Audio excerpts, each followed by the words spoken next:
What's up, everybody? Welcome to Trail Tales episode number 106. My name is Kyle O'Grady. I am a thru hiker. I am a peak backer. I am a huge hiking nerd, and every single week on this podcast, I chat with other hiking nerds about their experiences on the trail. The Schill brothers are this week's guests. This is a first because you heard me right there. I said brothers, plural. There's two of them. This is the first ever episode of Trail Tales with two people, which is really cool. Because of that, we had to kind of do some different things with the recording process. I'll just say that. And so as a result, the quality is, I don't want to say it's worse, it's just a little bit different. In fact, my track probably sounds a little bit worse than the Schill brothers track because they actually were the ones that recorded this with their software and stuff, and they sent it to me, which I really appreciated. So yeah, it's just a little bit different than what you're used to, but it's still a great episode nonetheless. And I want to thank the Schill brothers. I mean, I've been watching their YouTube channel for a long time now. They are one of my favorite backpacking YouTube channels because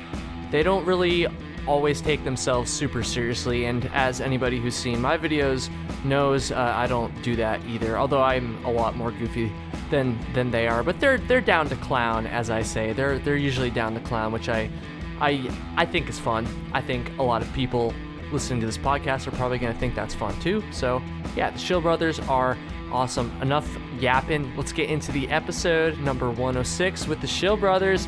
It's going to be a good one.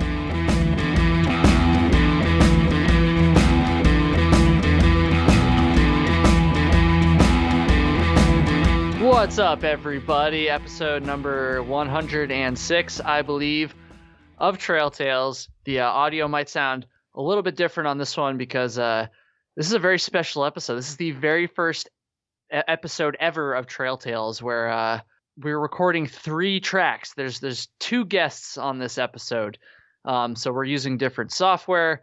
We're not gonna have the ability to cut out stuff that sounds ridiculous, like me stumbling over my words there, which I usually do a little bit of. So yeah, we're just gonna go for it. The Schill brothers are that's the only reason because I've had opportunities in the past where 2 people wanted to come on at once, and I was like, nah, just one at a time. That's what my setup is configured for. But it's the Schill brothers, like that they go hand in hand. They're brothers. You get 3 tracks. Yeah, and you keep we're really one track. It's your shitty software that can't split it. Also, you've done 100 and something. You've done 106 of these.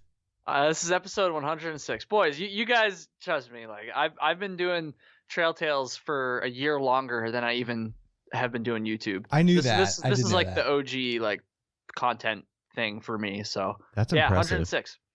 That's pretty sweet. I didn't realize that because we started ours.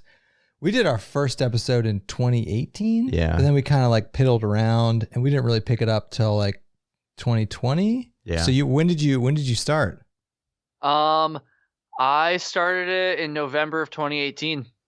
Oh, right after I got back from the AT. But like I had absolutely no following, no audience, anything at all when I first started.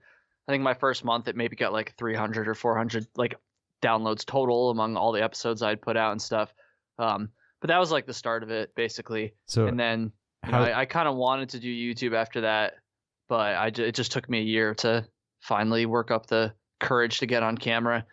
And a couple years later, here I am making fun of camp chairs and getting hit on constantly in my comment section. Why aren't you putting the video? Why don't you do these with video? Have you thought about that? I probably should, but it's just one more thing. Honestly, at this point, the podcast doesn't get as many people tuning in as the YouTube videos do. So I try to keep this is bad, honestly. It's not a good practice, but I try to keep this as like minimal amount of effort possible while still putting out episodes. Way to do the bare minimum. Yeah. Yeah, it kind of sucks. It kind of sucks to say, honestly. Yeah. But Kyle, there's really not a whole bunch of people out there doing like backpacking podcasts.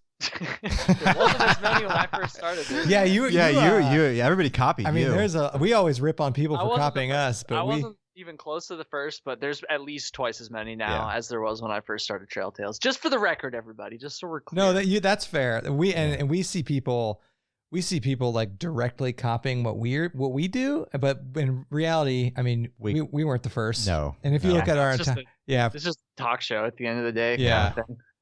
Yeah. Well, as much as I like to rip on you guys, I'm sure there'll be plenty of that. I do appreciate you doing this. Why don't you go ahead and introduce yourselves? So we've got a lot of people that listen that are more the thru hiker types. Of course, we have some weekend warriors and stuff too. We have a lot of people, especially that frequent stuff up here in the Northeast. So maybe I'm sure a decent amount of people have watched you guys before, but for those who haven't, why don't you? Yeah, who are the Schill brothers? What's a good? I don't even know where to start introducing you guys, so I'm not even gonna try. Introduce yourselves. Go. Geez. We are the Schill brothers. We're brothers. We have a YouTube channel called Schill Brothers Outdoors. Yeah. And a podcast called Backcountry BSing. And there's two of us. We're brothers, and we've been backpacking since probably Kyle was in elementary school. Yeah. What were you doing in 2009? I was listening to really shitty metalcore and emo music and probably crying about how hard my life was and wasn't that hard while I was in middle school. I was gonna say, I was like, Kyle's probably in middle school. I was in 8th grade. Yeah. When we started backpacking. We have two. Hold on. I'm Andy, and you're. I'm Kevin. Yes, there you go. And if you want to see what we look like, you can go to our YouTube channel, where we do our podcast in video form. Yeah. By the way, so you can't see it. Yeah. We've been backpacking for a decent amount of years. We did a bunch of epic trips like a long time ago, and then we kind of, Kevin was living in Wisconsin, I was living in Ohio, and then Kevin moved back to Ohio, and then we really hit the ground running hard. Yeah. Did you guys grow up in Ohio? Yeah. Oh yeah. Mm-hmm. I mean, the only state that's worse is Indiana, I think. Oh man, Illinois is Illinois is pretty bad as well. Yeah. But yeah, it's we literally, I mean, we both currently live in very close to the area we were from. So I gotcha. I love that there's a whole like sub genre of backpacking YouTube channels of people from like that part of the country. There's so many. The Kentucky, there's the Ohio's, the Midwestern kind of people. What's that about? People ask. I think it's so funny because like there's like no offense. Yeah. I'm sure you won't take offense to this because it's just objectively Right, true. right. There's really not that much like epic hiking over there, so Very I just true. think it's funny how there's so many channels in that area, and there's like not, and at least that I'm aware of, not any other ones from Vermont besides me. Yeah, so. That's well, our whole thing is like the backpacking sucks, so we have to make videos about it because there's nothing else to do. Although Kentucky is not bad. Kentucky and Pennsylvania, and West Virginia. Yeah, Kentucky, Pennsylvania, and West Virginia are actually pretty good. And Michigan. Literally every other state around us has actually like not bad backpacking by any means. I mean, it's nothing like what you've got up there, obviously. Yeah. But yeah, it's weird, like, cause we call them like the Ohio YouTubing crew. Yeah. Like it's like a weird crew that's formed in like the last 3 years and spread. Yeah. And it's spread to Kentucky now. And like, there's a whole Kentucky YouTubing crew now. And it is weird. It doesn't really make any sense if you think about it. Maybe we just haven't like paid more attention to like people out west. Maybe there's a ton of channels out there too that are. There's definitely some. Yeah. I'm surprised there's not more up by where you're from. Yeah.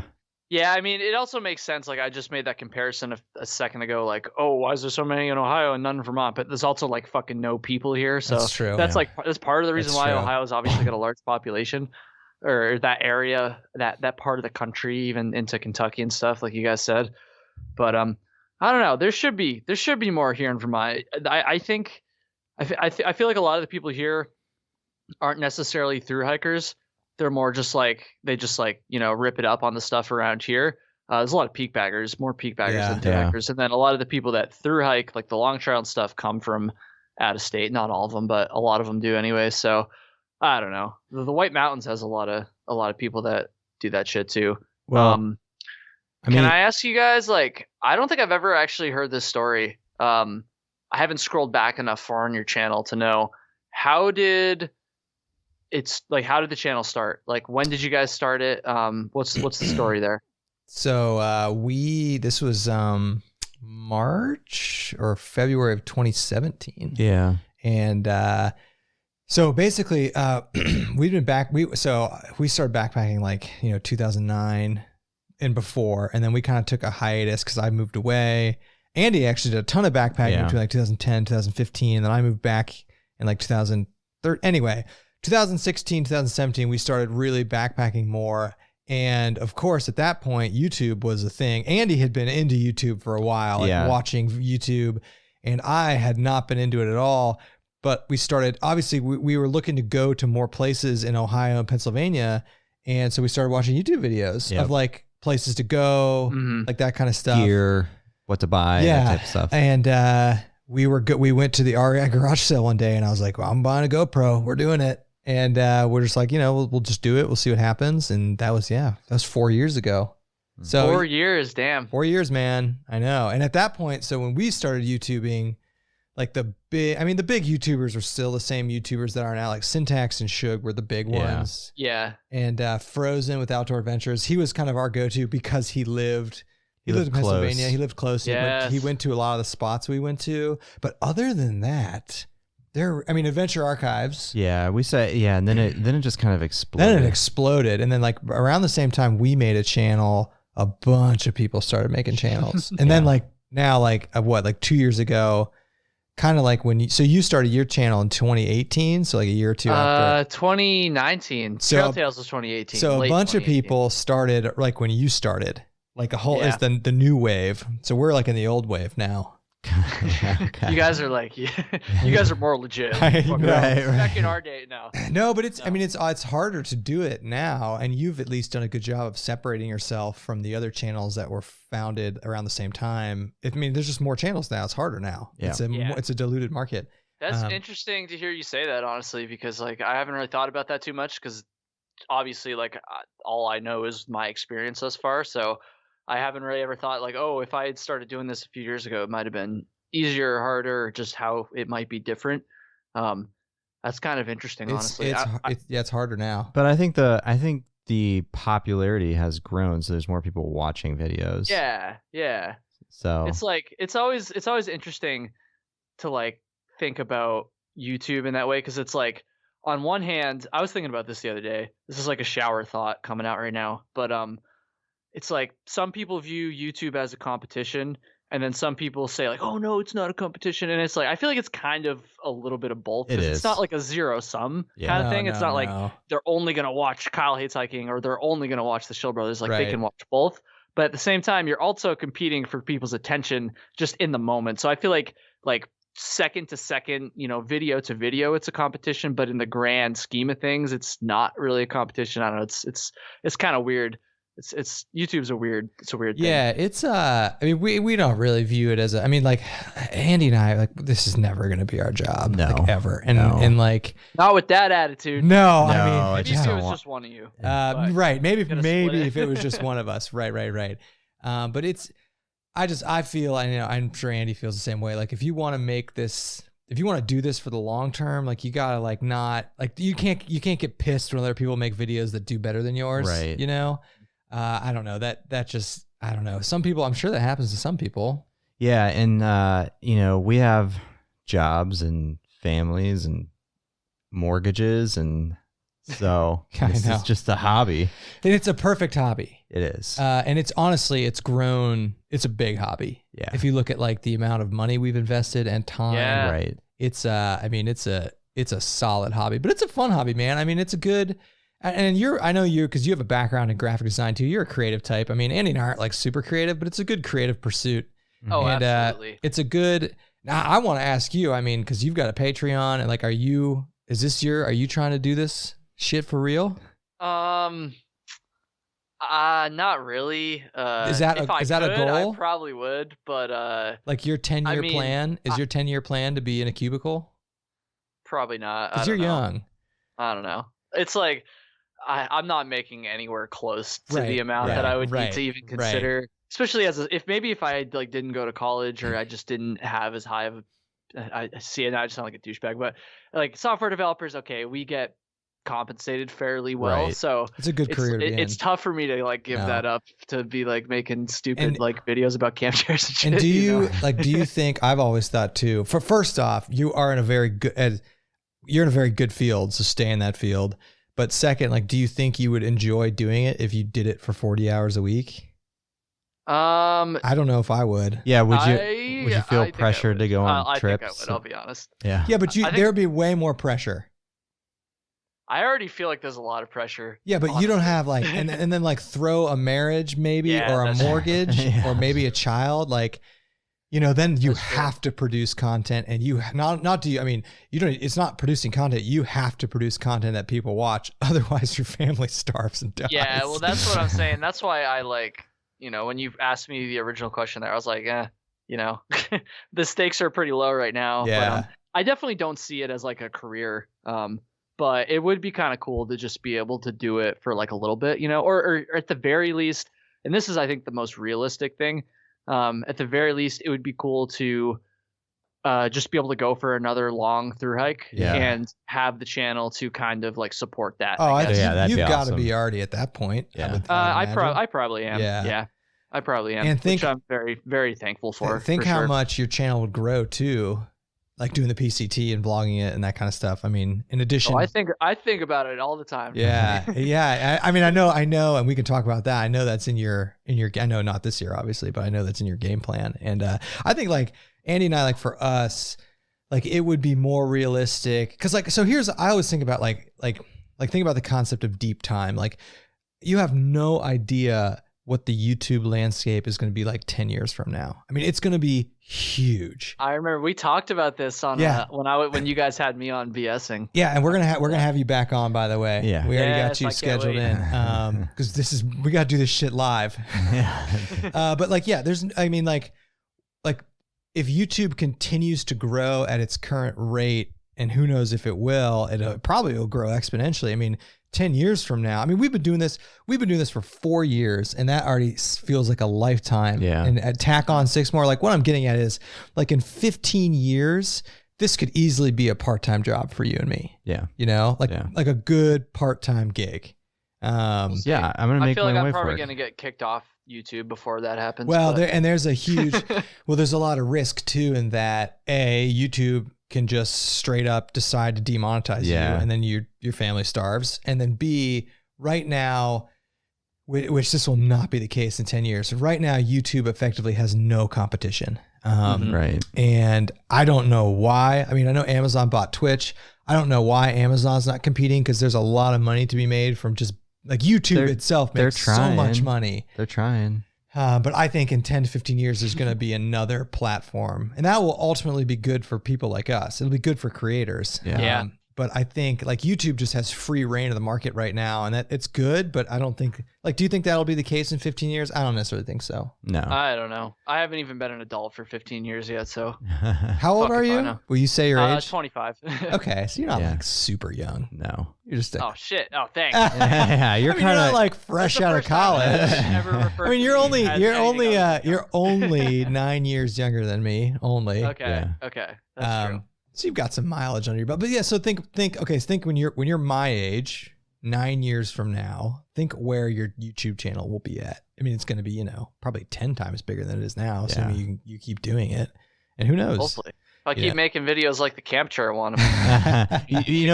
People were genuinely like passionate and angry. People were pissed. Yeah, like people were genuinely pissed. Like they like I just like it's kind of interesting reading through those comments of like, hey man, like it's a joke, or like it's satirical, or like I get those comments on all my videos though. And for anybody listening, because there are some people that listen to the podcast that don't watch the YouTube videos.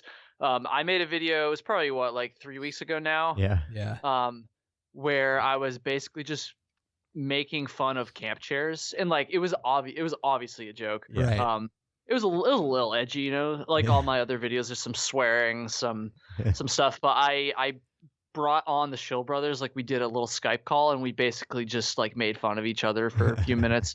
And I could have just edited out all the burns you guys had on me, but I didn't, because they were funny, honestly funnier than the ones I had on you.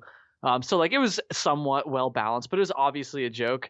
And the video started out doing really well. Like it was way above like what my normal views are for the time period and stuff. And then like after a while, YouTube kind of killed it off. I think it was maybe because I used the P word a couple times or something like that. That's my theory anyways. But either way, freaking comments were so many people commented on that. Like everybody had to share their opinion. And most of it was positive, but just when you get that volume of comments, there's going to be some people that get like actually offended too. And I will say the most common thing I got, which is essentially what you guys said to me, was just like, oh, Kyle, like when you get older, actually, no, it was Bryce that said this to me. When you get older, like you're definitely going to carry the capture, like all this stuff. So it was fun. It was a fun video to make. Honestly, it was fun being able to like talk to you guys and talk to Bryce. And for the most part, yeah, other than a couple angry comments and messages I got, I think most people thought it was, funny. So I was going to ask you, this is kind of on this topic, but how, because I mean, obviously, I don't know, maybe people don't know that like it's all good. Like we were in on that with you, but like, how much, when you shit on Dan Becker, quote unquote, like how much hate do you get? Not any. Really? In fact, Dan Becker gets more of the hate when I shit on Dan Becker than I do. It's like, and it also, I guess I should say, for those of you who don't watch the YouTube again, I've had this long running joke on my channel where I basically just make fun of Dan Becker, who's another YouTuber who's got way more views and way more people that care about him than I do. But it's just kind of, it's all in like good fun. And honestly, I think the worst part about the Dan Becker thing is like people sometimes get like really fired up that also hate Dan Becker. So then they'll be like, yeah, like I agree, fuck him. And then I'm just like, okay, like I'm the one that joking. I'm joking. I feel kind of bad when people are going like super crazy about fucking hating Dan Becker. So I don't know. I got to get him on Trail Tales at some point. That's got to happen. He's one of the nicest people I've ever met. I mean, you've met him in person. Yeah. He's just very so briefly, nice. yes. But he is. So here's the interesting thing about Dan, and Andy and I have talked to Dan about this like ad nauseum. Like Dan has done the best job of any backpacking YouTuber of monetizing his work, and he gets a ton of hate for that. But his whole point is like every other sector of YouTube is doing that, and that is the norm. 100%. Yeah, 100%. And he's also like, don't let companies take advantage of you. Yeah, I like that. Yeah, don't let companies take advantage of you. And just because somebody sends you like a $2 flashlight doesn't mean you have to spend like 12 hours editing a video and doing a review on it. Mm-hmm. Yeah, that's kind of what I'm sure he's preached that to you. Oh yeah, he's been really helpful to me. Yeah, it's us as well. Yeah, it's like, yeah, I don't know. I think there's a balance. Yeah. I'm not trying to just like shit on Dan, because honestly, as much as I like shit on him in my videos and stuff, like he actually is like really helpful. He's given me a lot of advice, even before this. Is so crazy, and I know I'm not the only one he's done this to, but even before I even had 1,000 subscribers, he not only like just responded to my messages or whatever, but he actually got on the phone with me, like gave me his freaking cell phone number and like talked to me and like gave me advice and stuff, which I really appreciate it. I will say, I guess, just for my channel, it's like I've done some sponsorships. Obviously, I'll probably do some more in the future, but it is still like hiking first for me. So it's like there's probably more ways that I could monetize my channel right now, but I just like, it's just not worth it at the moment. Like I feel like I'd rather just like keep focusing on making good or as good of videos as I can and stuff. So yeah, that's the secret. That's the secret to long-term success. I think. Yeah. Just make content that you're passionate about and that you like doing. Because if you don't like doing it, you're not going to do it. Like I know, I can guarantee you, there are times when Dan Becker doesn't want to make a YouTube video, but he does anyway. Yeah, and, I do that sometimes. I'll be honest. We do that very rarely. Yeah. And something that's been really fun with us has been the podcast. In that, like, dude, our podcast, like, I mean, you've seen our podcast. We're just having a good time. It's awesome. And anybody who's never like listened to their podcast or watched their live streams, because they do most of them live. Yeah. You should definitely go. Like, they're so much fun. They're so much fun. And it's like, when we did one like a month ago with this dude who was on Alone, the show, and it was so fun to just talk to this guy and like hear his stories. And I was like, man, this is so much fun. Like, I can't believe like we get to do this and have a platform to do it. And like we have podcast sponsors, and it's like Like we're getting paid to do this in some way. And like, this is so cool. And like, we like shooting YouTube videos. We love talking about stuff, but I don't know. It doesn't feel like that sometimes with the videos. No, I think what we like the most are the podcasts and the trips. Yeah, for sure. But everybody, I like doing gear reviews. Yeah, I mean, but most people, and this probably segues into more of the theme of what you want to talk about. Like, you know, most of the backpacking community are weekend warriors like us, and they want and good segue. And they want to immerse themselves in gear content, reviews. Hit the trail once a year. Yeah, yeah. So yeah, it's true. It's and it's like if you think about. And if you look at this in terms of a market share perspective, like if you think about all the eyeballs watching YouTube, how many of them are people like you through hiking, and how many of them are people like us, and we're beating you. Yeah, we're crushing you in numbers. This is something I didn't realize until I started my channel, even for the first year of this podcast. And like I said, this podcast is a little bit more catered towards the through hiking crowd. Yeah. That's something I didn't really. That's actually something Dan kind of explained to me too a little bit at the start. Well, he's the king of it. I mean, he's the king. Yeah, he is. I've really tried to like walk the line between content that people that are more into the through hiking side of things can enjoy, but also like the weekend warriors. And I think I've done a decent amount of job. Wow, it's like you there's like.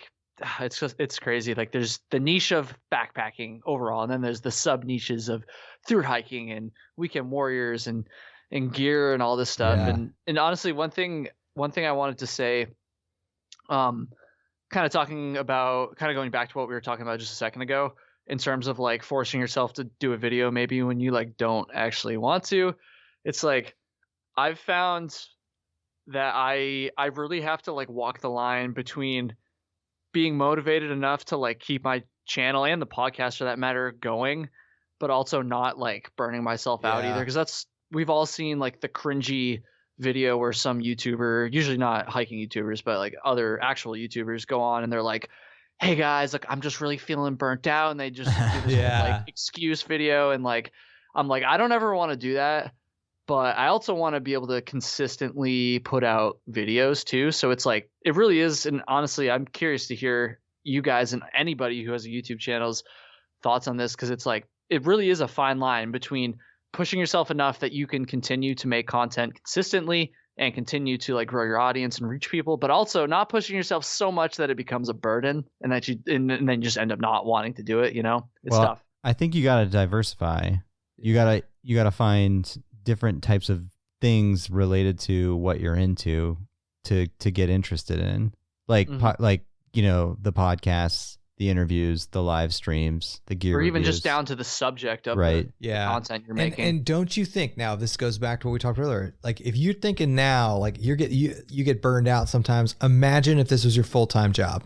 You know, are you trying to convince me not to do this? No, you have a great career. This YouTube podcasting, and only because it's just the backpacking sector, right? I mean, this is not kids opening toys. This is not kids opening toys. This is not people streaming. Like, this is not a big sector. Like, it's the perfect side hustle for the vast majority of people. You know? It is, yeah.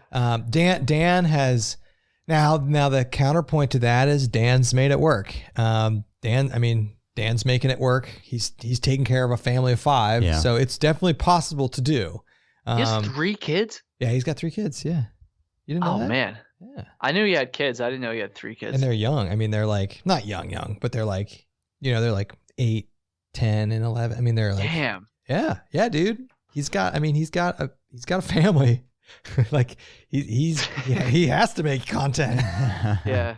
It's like, I don't know. I've looked at his channel a little bit and it's like, again, I'm not just trying to shit on Dan. I do that enough in my videos, but like, for me personally, I wouldn't want to just make the gear videos as consistently as he does. He loves gear though, man. Yeah. He does love gear. And I get it. Like, I get it. I know that's and I know his audience loves that stuff too. So I don't know. But yeah, I mean, that's just the thing. Like you should be, you know, talking about stuff and creating content about stuff that you're passionate and interested about. And like, you will like that's what people want.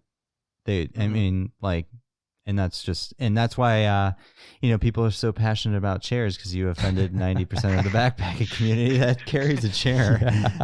The chair thing, dude. The chair thing, and we weren't even like, I don't know how we fell into this. Like, because you're the only people I know that we were down to fucking clown and like we were just like Bryce, I guess we started Andy, like, honestly, in 2016, and we did a like 60-mile hike. Yeah, and you were like, dude, bring a chair. And I was like, no, what? I didn't have them. Remember? You didn't have You and them. Sam went and got them. Yeah, but you told me that such a thing existed. Yeah. Because I didn't know you could, like, for £1 bring something you could sit on, other than like a pad or a stool or something. And I was like, what? And before that, Kyle, I was like you. I was like, who the fuck would bring a backpacking chair? But I got one. They were on sale at REI, and I brought it, and I was like, I cannot imagine. And this place even had picnic tables. Yeah. Which is a luxury.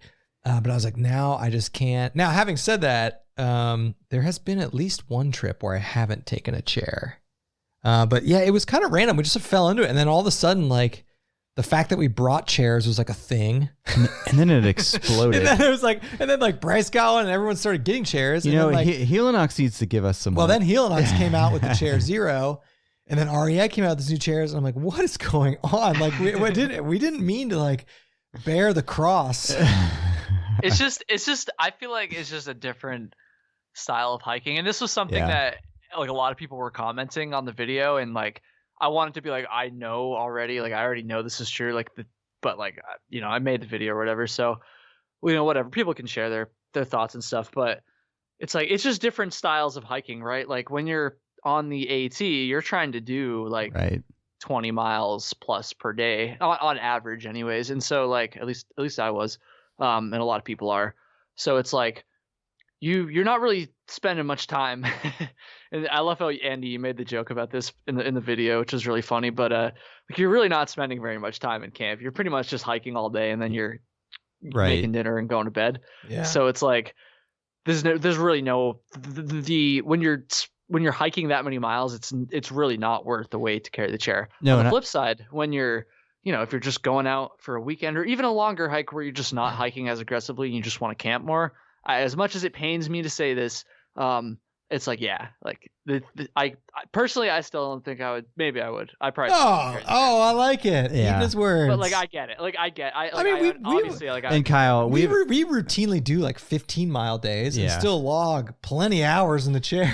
But Kyle, you guys must be hiking pretty fast. We actually do. I've told you this, dude. We actually do. We hike pretty fast. We started this thing too, where we stopped doing lunch breaks a lot of the time. Yeah, we don't. We'll do that. like quick snack breaks. Yeah, we don't stop for lunch. But Kyle, to your point, and Kevin and I have talked about this, not openly, to be honest, but like, we've joked about like what would be our through hike, and like, I'm not gonna lie, like, I don't know if the chair's coming along. Yeah, probably wouldn't take a chair. Yeah. That makes me feel better. But I would probably bring a sit pad. Yeah, I would definitely bring a sit pad. I definitely see through hikers with the Flossie. Flossie carries a sit pad. I still don't. I don't carry the sit pad, but I can at least see that. And actually, I had a Thermarest Z-Lite sleeping pad on my through hike, so you can use that as a sit pad sometimes anyway. Yeah, because I agree with you. Like, you're gonna be getting to a point where you're crushing miles every single day, and you're gonna be rolling into camp. You're gonna want to eat a ton of food really quickly and then pass out. See, the interesting thing is, though, on my weekend hikes too, because I mean, this past summer, I guess I did the Monadnock through hike and I did the NPT through hike, but other than that, most of my backpacking was just like two nights. Yeah. And so even then, we still, like, maybe it's just the through hikers in us. We just can't go back now, so we still just adopt that style of hiking where you just hike all day and then go to sleep. See, that's where you lose us. Then, you're losing me there, man. I want to be set up by like 5 and then start crushing beers, sitting in a chair around a fire. Chair by a fire. Yeah, that's our jam right there, man. Yeah, I don't know. Here's what we need to do, guys. We need to have you guys come to the Whites this summer, and we need to do a hike. We're not gonna be doing fucking 30-mile days or anything like that. But we'll push it a little bit. We'll see some cool stuff, and you guys can bring the chairs. We'll go without the chairs, and then we can have like the final showdown. And you're gonna be like, I guarantee you're gonna be like, yeah, can I sit in that chair? Yeah, I guarantee. Dude, we'll see. We We'll are. see. The whites are a whole different ballgame. I know that, and it's gonna kick my ass. And then when I get to camp, I'm gonna have a great place to sit and decompress. Yeah, and we are. Yeah, we're not in terrible shape. We don't do mountains a lot though. No, we're flat. And God, those whites look rough. I They mean, do look rough. Just straight up Hey, stone you know what? rock They're hops. They're rough, and I think a lot of people listening will understand where I'm coming from here, because a lot of people that listen frequent the whites. But they're rough, they're hard, they're rugged as shit, but they're so fucking awesome and so epic that it's 100% worth it, and then some. Like it beats your body up a little bit, but like it's so sick. Like you guys, I know you've been to like sick places before. Obviously, you've hiked other places besides Ohio, but it's sick. You're gonna love it, and yeah, I was actually telling Flossie about this. I was like, yeah, I'm going to try to convince the Schill brothers to come we'll up to come. We'll come. We were supposed to go to the Whites in like 2 weeks with a crew of YouTubers, but we're just this COVID shit. Not that we're like this time of year it wouldn't be as good. We'd bring the hot tent. We were going to go. There's a crew going hot tenting, and we just scheduling wise, we just couldn't make it. And you know what's crazy about like when I watch other people's videos from the Whites and stuff too. They're like, okay, so they're bagging all these peaks or whatever, and it's like 3 p.m. and they're like, well, I just got done with my first climb. I got 3 more to go. It's 3 p.m. And then they're like, they pan the camera over and they pan on all the peaks that they still have to do today. And it's 3 p.m. and they've accomplished like 6 miles. And it's just like, oh God. Yes. It's hard. Yeah. Have you? It's hard. I think I've asked this before, but have you ever been out west to backpack? Not really. That's insane to me. I know. You'll think that that's a joke. Yeah, you'll be jogging. It depends on the trail. You'll be at significantly higher elevation out west, which will kick your ass. But the ruggedness out west is graded much easier than anything on the East Coast. I see what you're saying now. Yeah.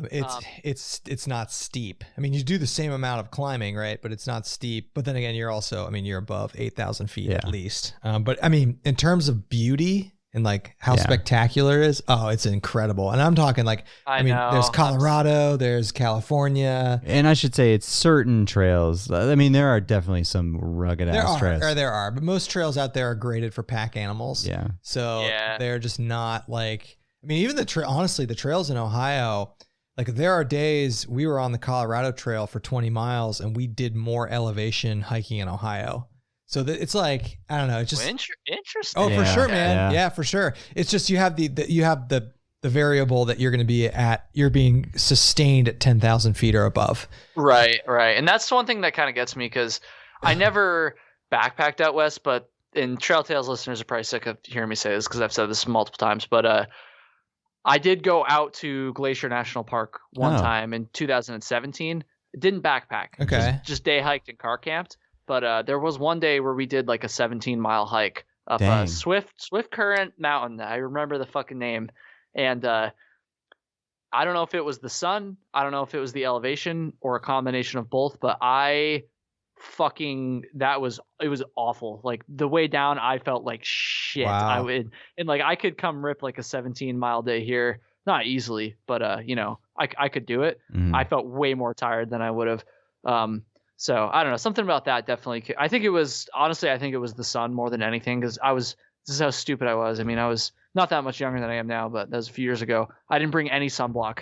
I was just hiking above tree line out there. With that's another thing about out west is you're exposed like crazy. Yeah, that was new for us when we were out in Colorado. I'm not used to that shit. And when I talk about like doing the PCT and stuff, you're out. That makes me nervous. And I've said that 1,000 times. I mean, you gotta get your sun hoodie. You either gotta have a sun hoodie or you gotta have an umbrella on. I mean, because you're exposed for like weeks on end.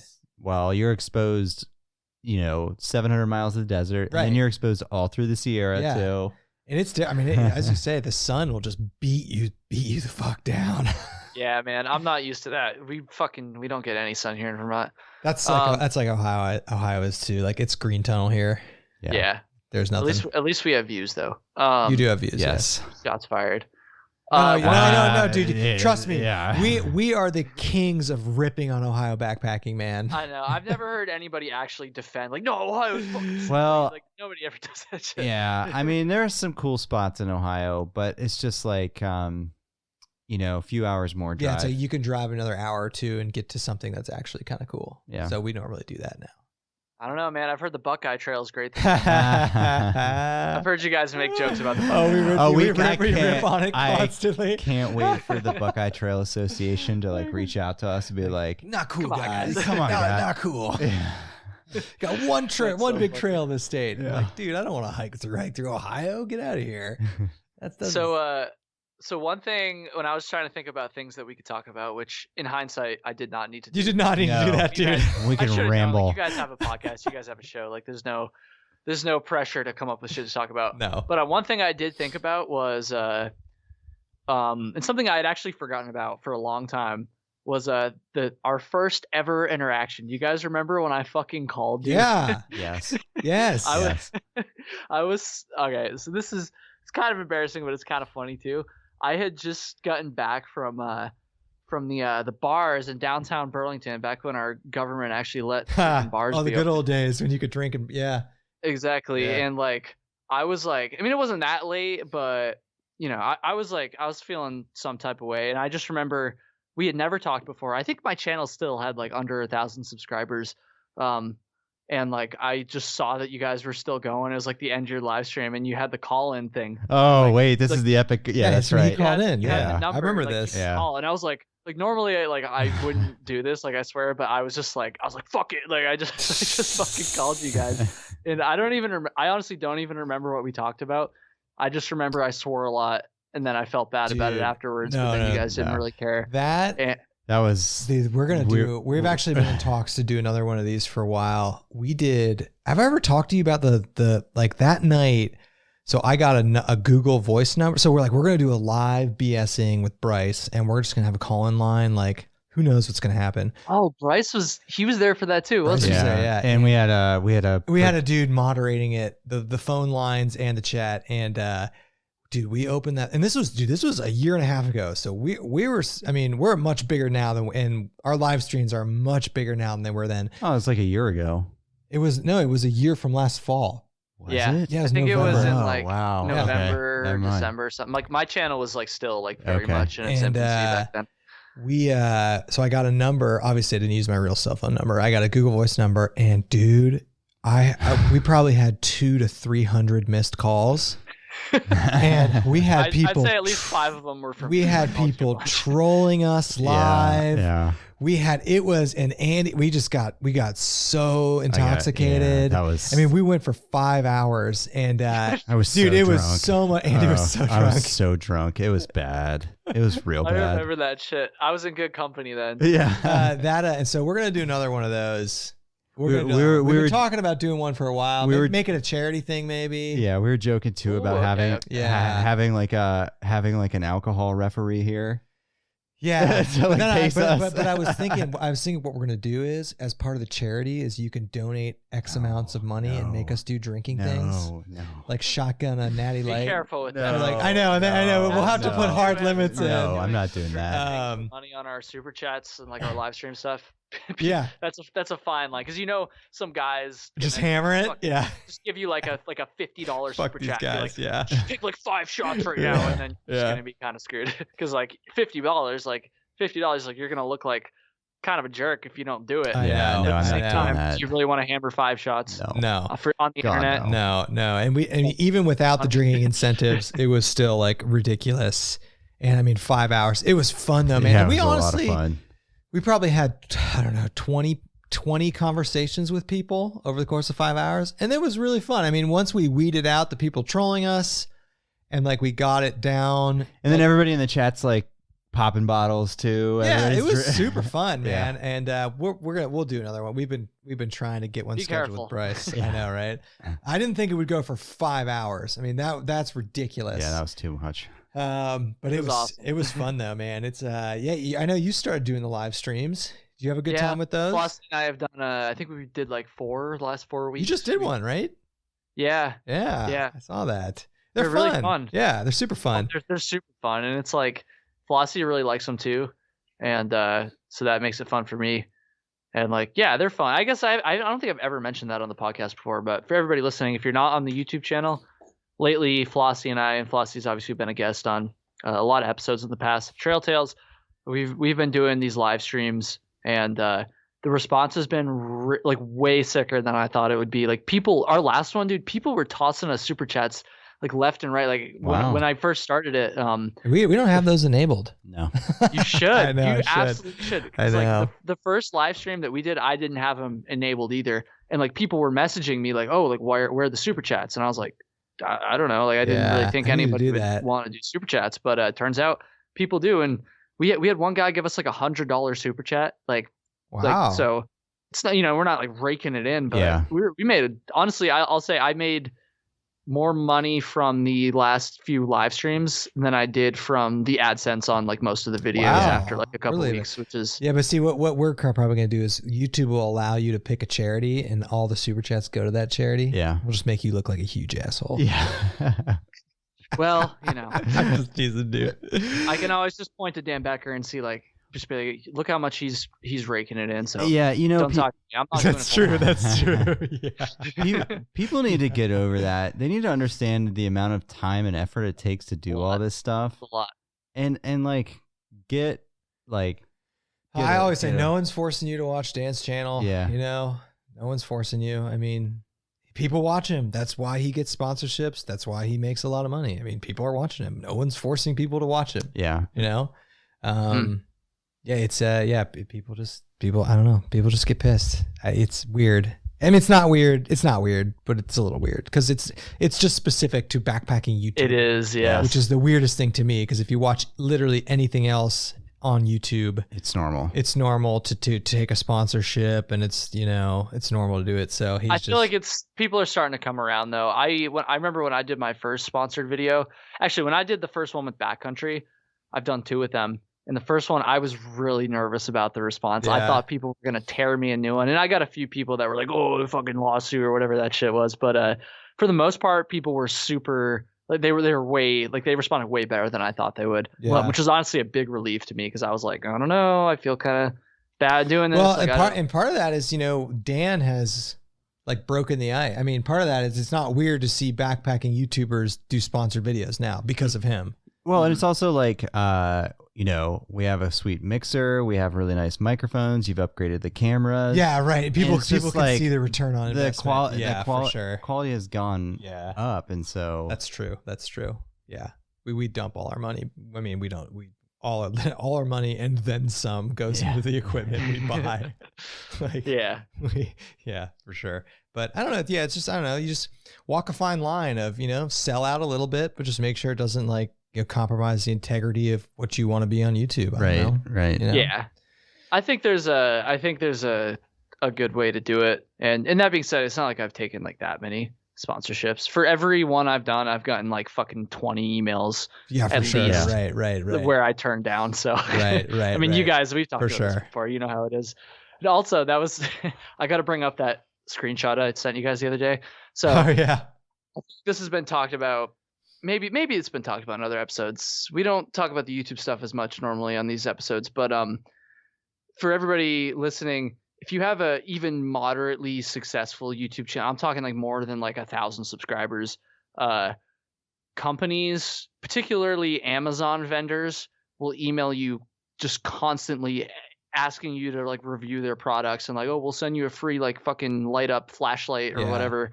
If you do a review and stuff. And it's like a lot of the time, not always, but a lot of the time they're from like Asia.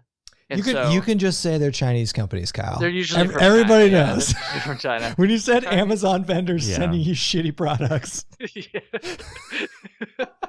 They're almost always from China. And so usually, I mean, most of the time, like they don't hide it, obviously. Right. Very, very true. Like they're just another company, like they're doing their thing. But I got one the other day where I could tell they were trying to hide it, and so they used a picture of Taylor Swift as their profile picture in the email. You're getting smart. I thought that was so funny because like I looked at it and I was like I did a double take. I was like, wait a minute, like what? Like this doesn't. That's Taylor Swift. Like, who are you fooling here? So I don't know. I thought that was funny. I had to share that. You're getting smart. That was funny. That's pretty hilarious. I remember when we first met up with Frozen to go backpacking with him, and we were tiny, and he was showing us the shit that people were sending him. Yeah. I mean, it was like stick-on nails. You know, like, and we were tiny. I mean, when we had started getting it, but he was like, dude, just look at my Gmail. And he was just scrolling through his inbox, and it was like 50 or 60 of these things. Yeah. And they weren't even camping related products. No, it's just at least duffel bags. At least we've gotten past we only generally get, although we got some, we got a tool bag. And like Kyle, I'm sure you get this. We have companies straight up harassing us. Yeah. Oh, really? Yeah. I mean, straight up, we've had companies email us. I've had to tell people 15 off. or 20 times. We have to block them. God. Yeah, man. I've gotten like a couple repeats, but nothing that bad. Oh, we've got a couple that have over the course of 2 years, like won't shut up, and we blocked them now on Gmail. Yeah, it's crazy. But yeah, like you said, like most of the stuff is not stuff we're interested in, and we're to the point now, like we do not need free gear. Like we do not need free gear. In fact, we have too much shit as it is. Yeah. So if you want us to take your product, it better be a product we actually are interested in. Yeah. And like, I do like, otherwise it's going to just cost you money. Yeah. I mean, we do straight up. Yeah. I mean, we do try to support people that are starting things up, and we've done that in the past. Yeah. And we've got some stuff going on like that right now. But like, I want to help out, good cottage vendors and stuff. We do that a lot. Exactly. Yeah, we do a lot of stuff, quote unquote, for free. If it's like a tiny company or like it's something cool, we do actually do it. I should give us more credit for doing that. We do. Yeah, we're pretty cool. Yeah, which is good, and I think that's something that everybody can appreciate. It's funny. One time, actually, this has happened a couple times, maybe 2 times that I can think of. I'm like so used to getting these like just like and usually when we're talking about these emails from these Amazon vendors, they're usually just like copy and pasted, like for templated emails, and like you can tell because it'll say like, hey, like, hello, Kyle hates hiking. I saw your video on outdoor content or something like that. And like you can just tell it's fake. And so I just got so used to those that there's been 2 times, one time that was pretty bad, where I kind of like snapped a little bit, and I was kind of a little bit of a jerk in reply. Yeah. And I usually don't reply to them. This is actually a DM on Instagram. This wasn't an email. That's probably why I replied.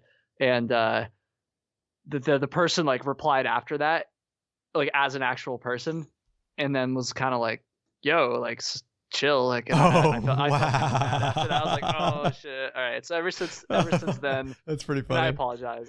It wasn't like that bad, but I basically was just like, yo, like, come on. Like, if you actually watch my videos, you'd know, like, I don't want this. Which is kind of like a shitty way to respond. So after that, I was like, all right, I'm going to just not reply if I'm not interested. Yeah. And dude, and that's what we do. And sometimes it's bad because these companies continually hit us up. So you're just on a list somewhere. Yeah. And so we've taken the Dan Becker approach where if they won't leave us alone, we just offer some astronomical price. Like just something. And Dan's like, dude, just off like $5-10 grand, like just something ridiculous. And so we do that now, and then they leave us alone. Yeah, that's honestly a good way to do it. I've done that a couple times. Yeah, man, for sure. We're getting towards the end here, guys. So I have this thing on the show where I have people tell their story at the end of the episode, and I also have this thing where I own it when I forget to tell my guests this ahead of time, which I've been pretty good about it lately, but in the past sometimes I haven't been, where I like won't tell the guests until right before the show. And not gonna lie, this is one of those times, so I'm not proud of it, but it happens. And it sounds like the Schill brothers do have a couple stories to choose from. Yes. So I guess with that said, why don't you guys go ahead and share your end of episode story here? Yeah, we were actually thinking about this. We definitely have. We have many. Yeah, we'll give you one of the. funnier, tamer ones. Yeah. And Okay, that sounds good. Our funnier, tamer stories. So in Ohio, we joke about this a lot, but in Ohio, like you're not gonna run into like crazy animals. You're not gonna encounter bears, maybe in the future. But what we encounter, the most dangerous thing in Ohio are people. And so our weirdest encounters or weirdest hikes or something like that are generally around people. But I don't even know how to segue this. So we were out. Yeah. I'll tell you. You can cut in. So we were out backpacking. Obviously, we were in Shawnee State Forest, Southern Ohio, and it was Friday night. Yeah, because we were doing 2 nights. 2 nights, real quick, and we were with our buddy Sam, and we hiked in. I think it was like 7 miles. It was like Friday after work. We hiked in, whatever, did 7 miles, and you had to stay at a designated campsite. So at this area, you can't book them, but they are designated camping areas. They want you to stay at for like to leave no trace, like that kind of stuff. And there's like usually other people there, and there was this old dude there, and see when you like to camp, you get to do this. You get to BS around with other people you meet out there. So So he was hanging out with us, and we were talking to him. Nice guy. Yeah, super nice guy. Yeah. He's probably like in his 70s. He was like a retired teacher, whatever. And we hung out for a little bit. Like he didn't like hang out with us at our campfire or anything, but because it was a shared area, he was he was like 30 feet away, 40 feet away. And then also to segue, this trail system, it's called Shawnee State Forest. It's known in Ohio to be the most challenging trail in Ohio. It is actually. It's very challenging. We rip on Ohio, but it is actually. I mean, we did in the first 20 miles, we did 6,000 feet of climbing. Yeah. So it's actually.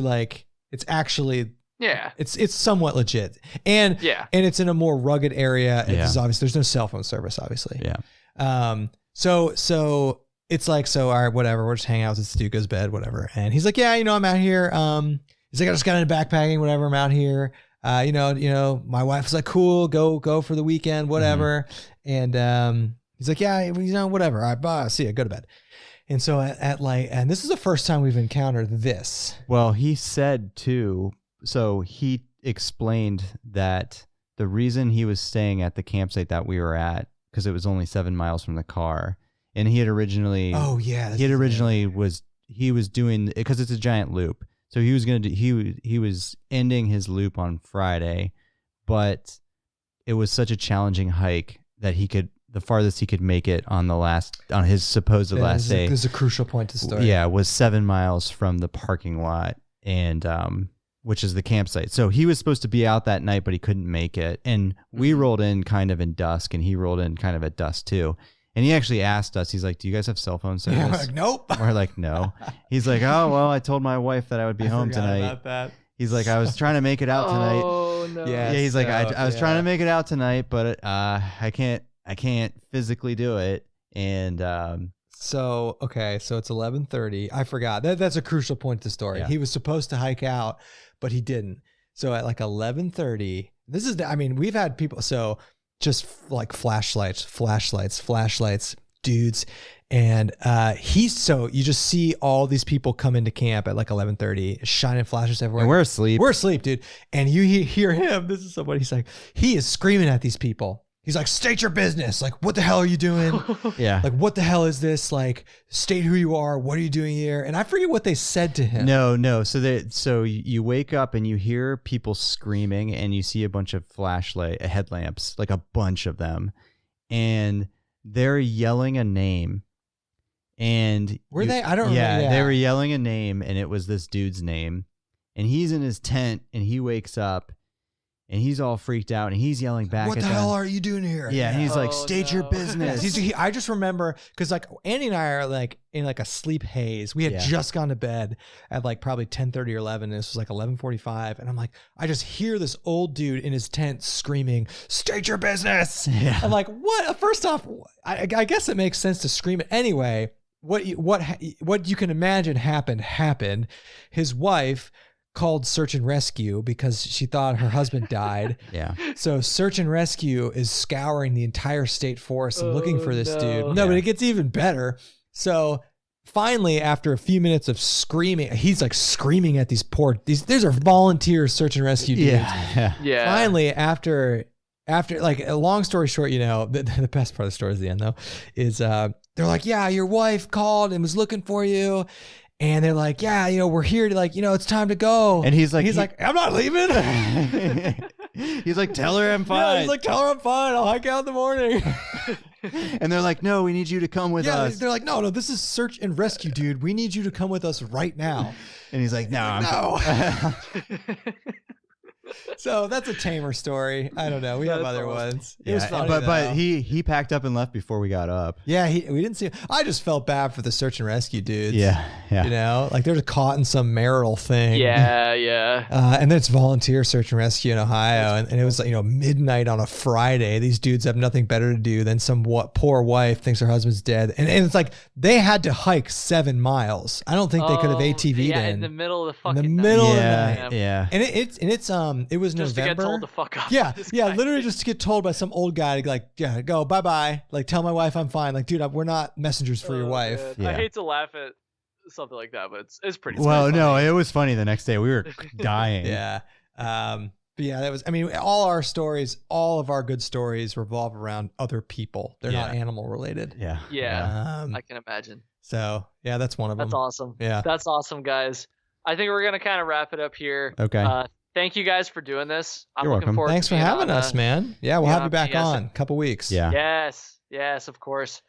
Before we sign off, for those that haven't seen you guys before, where can they go find your content? Anything you want to plug? Any of that stuff? Oh yeah, we got a lot of plug. Schill Brothers Outdoors on YouTube. Also, Schill Brothers Outdoors, one word, on Instagram. And then we have our podcast is called Backcountry BSing, which we do on our YouTube channel, but we just now are moving it to its own YouTube channel. So obviously our podcast is on all major podcast stuff, iTunes, Spotify, but the video version of the live stream podcast will be moving to the Backcountry BSing YouTube channel. So check that out too.